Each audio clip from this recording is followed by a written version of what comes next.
Hi there everybody, my name is Kate and welcome to my channel, Trinergy Awakens Naturally. Oh my goodness, we're just starting right off the jump. I just walked in the door and I wanted to get this out and one of my cats she's clawing me, that's what she does. Yeah, so forgive me if I seem like I'm distracted. I've got to get this out before I forget it. There's someone out there that this will apply to or that can use this information. However, it's not a broad spectrum. This is pretty high level spiritual stuff, you know, light work or starseed stuff. People that are working in timelines. I just came back from a hike, okay? And I've been working with music a lot, very specific music a lot recently that's been coming to me, that's been channeling to me. And Prince came up at 7, the number 7, the song 7. I don't remember what the name of the album is or whatever, but basically it's talking about the things that stand in the way of love, you know, that all 7 will fall. I don't really know the album. He was very much into making whole storylines in his albums, and I don't know much about him. I don't know much about that song other than that I was highly attracted to it when I heard it. 111, thank you. And that it really struck me when I heard it. It's just, I could feel the shifts in me. And that's been at least a year, maybe 2 since I heard the song and then completely forgot about it.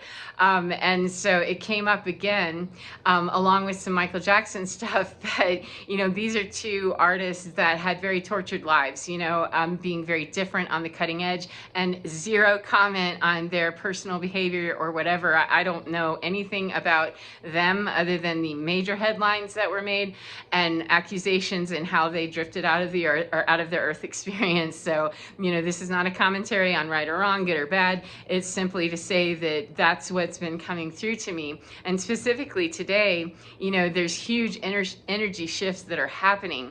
And so I felt the need to go to Garden of the Gods, which is a beautiful park here in Colorado Springs where I live, where there are rock formations that are just incredible and vitally alive in the Rocky Mountains, the Pikes Peak area of the Rocky Mountains on the Front Range specifically. And Garden of the Gods is very much in Colorado Springs where I live. And it's got just rock formations that are unbelievable. They are so vitally alive that I really hadn't ever had those kinds of contact points with those rock formations or the trees the same way that I had in Pikes Peak, you know, closer up into the elevation and stuff, about maybe 20 miles north of where I live. So I was really shocked that I was listening to some music when I was on my way over, and then I was listening to nothing and thought, okay, I'm really getting the idea that I need to go over to this park. And I was going to take my dog. You know, my dog usually goes hiking with me unless he decides, no, I don't think so.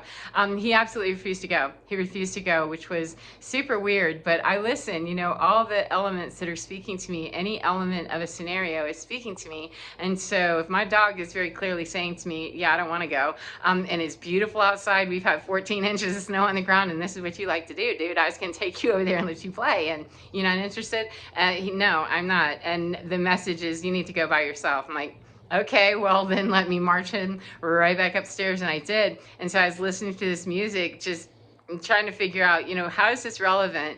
Because that song is very powerful to me. You know, as a person, it just shifts the energy in me. However, I can't say that I relate 100% because I don't know what the full story is of it. I only know what the lyrics are as they pertain to me. And they made me cry the first time, you know, that all 7 will die. Those things that have been, you know, squishing, squashing, and, you know, taking things away from you and calling you a blasphemous and blasphemer, those things that have been, you know, saying that you're terrible, you're awful, you know, all of that's just gone. It's neutralized, you know, because through all space and time, love transcends, you know, essentially. Give or take the loose translation on the lyrics. That's the best as I remember. But I was listening to that and then no music, and I started hiking.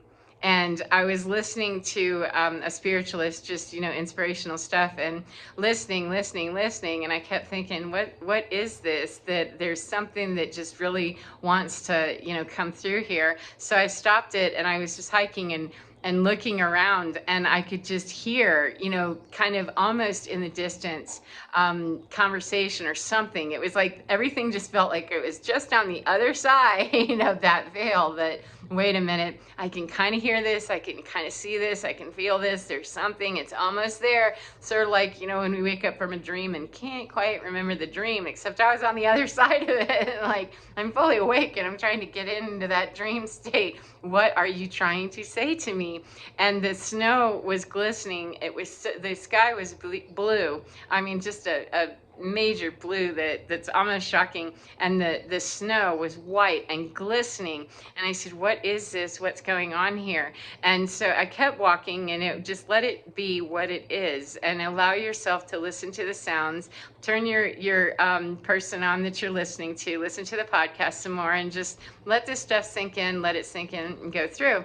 And a crow went zinging by. I'm like, okay, thank you very much. I don't know what that is, but thank you very much. You know, I don't know what that significance is that is, because the message was just let it go. There's visual codes that are coming in. There's light codes, sound codes. There's always some sort of vibratory something, some vibrational something that can be coming in. And the less you pollute it with your, what's that?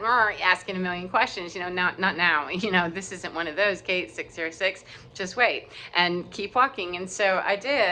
And I got to tell you, my little control freak, when she's busy, she wants to be super busy. And it was a little uncomfortable, which is a good thing, getting out of that comfort zone. If you don't need to know everything, you aren't going to know everything. So just get jiggy with it, that let it go and just take this moment, be in the now, you know, and the know, that you're here. Just be in that and don't need to know what you don't need to know. All you need to know is right now is that the visual is good. You're seeing, you know, sparkles off the snow. You're seeing the blue sky. You're hearing conversation with birds. You're seeing a crow go by, or a raven. And then I saw a magpie, you know, and so taking all of this in for nothing more than just the face value of that, and know that I don't need to understand that in order to get the deeper, deeper, deeper value of that either. I don't have to be all in it. If I keep it clean, 707, and keep it out of the realm of needing to try to understand it, it actually goes more directly. And so that was what I was struggling with my own self with. Well, what's this? What's this? Just let it go. Be all Buddha and just let that go. Let that pass by, you know, and be right here. So I went zinging around the, you know, the trail. I had to go pick a friend up from work, right? So I was kind of on a schedule. I'm like, all right, you know, it felt like there was something that I really needed to do here and that I needed to understand. And I kept getting the, just relax, you know, everything is in good time. It's all in good timing. It's synchronous. It's okay. The less that you fuss and, you know, boss it and try to control it somehow, just really let it go. Let it be okay. Whatever it is, whatever your experience is. You know, if you're waiting for the, you know, that, if you're expecting it to be a certain thing, aren't you setting yourself up for failure if that doesn't come? Well, yeah, I guess. Okay. So, but I thought, yeah, just, okay. So, going along and coming across the front of one of the trails, I can see the whole Front Range. I can see all of the rock formations, kissing camels, all kinds of stuff. Of all those rock formations in Garden of the Gods. It's laid out just impeccably. It's beautiful. It's amazing. And so I was looking at that, and the instant that I knew, oh, I need to turn that song on, Seven, again, Prince's Seven.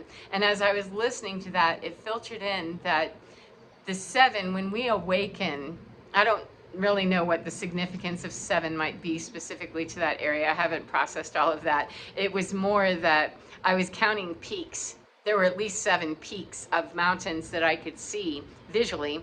And it was a matter of when you're connecting in that now moment and really in that space of being able to give a place for those mountains and the energy that's there, the human energy that was locked up in there, and all the indigenous energies and other energies that never held life form in the same way, or is from, you know, a higher dimension than we understand or can visually see with our 3D eyeballs. When we connect with that, all 7, you know, wake them up, that those 7, those infinite magical creators of their lands of, excuse me, knowledge and knowing and higher consciousness, whatever dimension they come from, when we are connecting with that, being able to listen to that and hear that and process it with the music meant that I could awaken that in them and me so that they could go on to do their divinity even more so. It's not that I have control to suppress or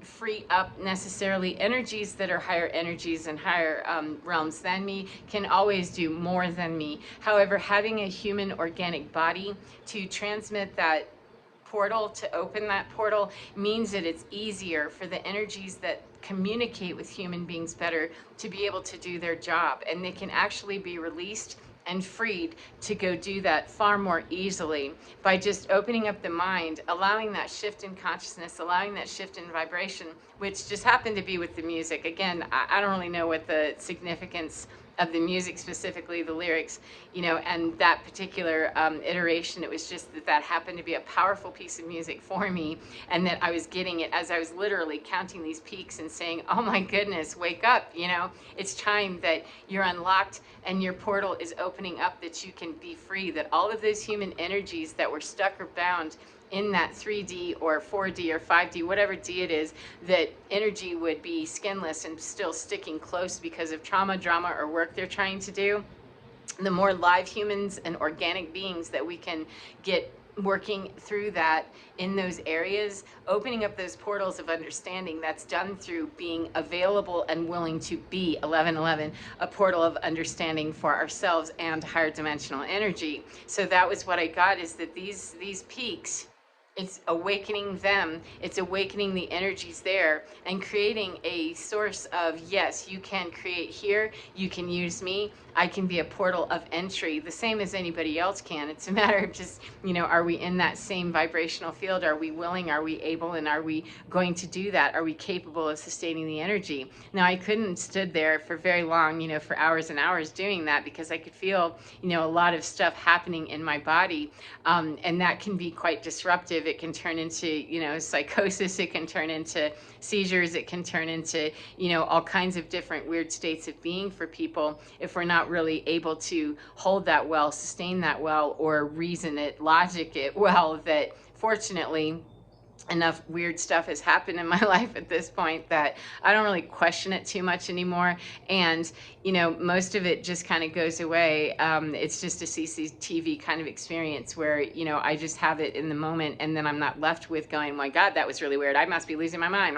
The dialogue doesn't have a chance to really take root too much. However, in that moment, I was very clear that it's about awakening, empowering, and giving voice to those places, those peaks that I could see. Like, wake up and you are free, by just acknowledging that we have the power as the higher evolutionary beings that we can be and that we choose to be, communicating with those higher dimensional energies to awaken others as it's awakening us. And that was a dual process, that I'm not here saving mountains or saving, indigenous energy that was, murdered here. That's not what I'm doing. It is we're working together collaboratively, very much in the age of Aquarius identity, that we're working collaboratively to bring in the healing. And part of the healing is to get that universal consciousness going, that higher consciousness going, that Christed energy consciousness going, where everybody matters, every single source of energy, every single entity matters and is free to choose. However, those that are choosing to align and get into higher and higher dimensions of higher consciousness and realms of divinity, those are the ones that when we identify with them, we can really awaken them, and they can awaken us. It awakens ancestors, it awakens energies from other places, other dimensions, however you receive that information. It can awaken other lifetimes in us. It can awaken lifetimes in other people. It can awaken and empower in a very positive way. I'm talking positive way, which is why, carefully done, that we don't just open up, portals accidentally with, psychedelics and things just wildly and crazily. But when it's guided like that, for me anyway, that's how it is that I know that because it's guided, that I'm going to not be left somewhere with my mind going, what the hell just happened? What is this? I'm pretty sure I'm losing my mind, and yeah. And it also protects the energies that are there, that this wide open portal that's just, not being managed well is not going to leave them vulnerable. And remembering that, of course, the higher energies above that are always in charge are always able to offer assistance. It's just that however far deep I might muck it up is however that far deep I'm going to need the help and assistance. So the less that I go in wildly, blindly, or ignorantly, the more streamlined and the more synchronicity is brought into line. So anyway, that's super complicated, and I think it might be a little bit confusing. It's still got a little processing to do, probably a lot. Most of them do. However, I hope that that's been helpful for you, whomever that's for. And I know that's not a broad audience there already. So thank you very much for whatever you're doing today. I hope you're enjoying your day, whatever part of the day you're in. And remember, get within your skin, because you're divine. Wow, it's awake, alive, and zooming just fine. Take care. I'll see you again next time. Goodbye, friends. Mwah.